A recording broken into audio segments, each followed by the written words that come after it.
৩ বছর ধরে চলমান আলোচনার পর অবশেষে ভারত ও যুক্তরাজ্যের মধ্যে বহুল প্রত্যাশিত মুক্ত বাণিজ্য চুক্তি স্বাক্ষরিত হয়েছে।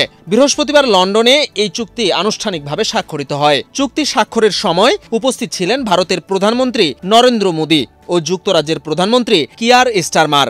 ভারতের পক্ষে চুক্তিতে স্বাক্ষর করেন বাণিজ্যমন্ত্রী পীযূষ গোয়েল এবং যুক্তরাজ্যের পক্ষে বাণিজ্যমন্ত্রী জোনাথন রেনল্ডস।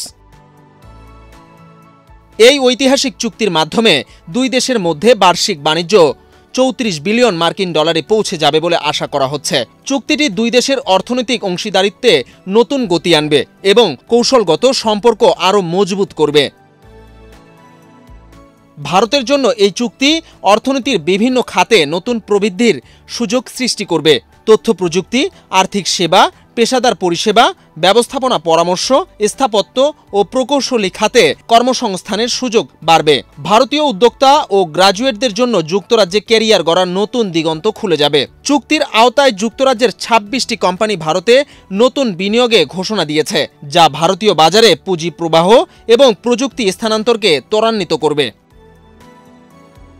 যুক্তরাজ্যের প্রধানমন্ত্রী কিয়ার স্টারমার বলেন, ভারতের সঙ্গে এই ঐতিহাসিক বাণিজ্য চুক্তি আমাদের জন্য একটি বড় বিজয়। এটি যুক্তরাজ্য জুড়ে হাজার হাজার নতুন চাকরি সৃষ্টি করবে, ব্যবসার নতুন দিগন্ত খুলে দেবে এবং আমাদের অর্থনৈতিক প্রবৃদ্ধিকে এগিয়ে নিয়ে যাবে। এটি আমাদের প্ল্যান ফর চেঞ্জের একটি গুরুত্বপূর্ণ ধাপ।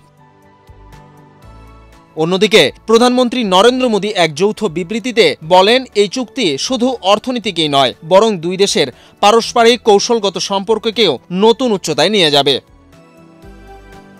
বিশেষজ্ঞরা বলছেন, ভারত যুক্তরাজ্যের এই চুক্তি ভবিষ্যৎ দ্বিপাক্ষিক বাণিজ্য সম্পর্কের মানচিত্রে বড় পরিবর্তন আনবে। দীর্ঘমেয়াদে দুই দেশের কর্মসংস্থান, প্রযুক্তি উন্নয়ন এবং অর্থনৈতিক স্থিতিশীলতায় ইতিবাচক প্রভাব ফেলবে বলে আশা করা হচ্ছে। বিজন কুমার, ডেস্ক রিপোর্ট, বাংলাদেশ প্রতিদিন।